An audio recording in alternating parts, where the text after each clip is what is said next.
السلام علیکم ورحمۃ اللہ وبرکاتہ۔ الصلاۃ والسلام علی رسول الکریم، اما بعد، اعوذ باللہ من الشیطان الرجیم، بسم اللہ الرحمن الرحیم۔ قرآنی دعاؤں کی سیریز کے حوالے سے آج ہماری 5ویں قسط، آج ہماری 5ویں دعا، آج ہماری 5ویں آیت، کامیابی کا قرآنی فارمولہ۔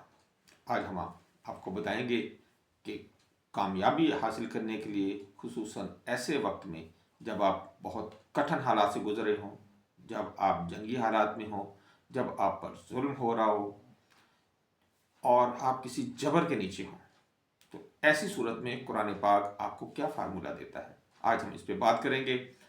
اور کسی بھی مشکل سے نکلنے کے لیے آپ کو کیا دعا مانگنی چاہیے، آج ہم آپ کو بتائیں گے۔ ہمارا ویلاگ دیکھیے تفصیل کے ساتھ۔ قسط نمبر 5، ہمارا چینل حکم اذاں لا الہ الا اللہ۔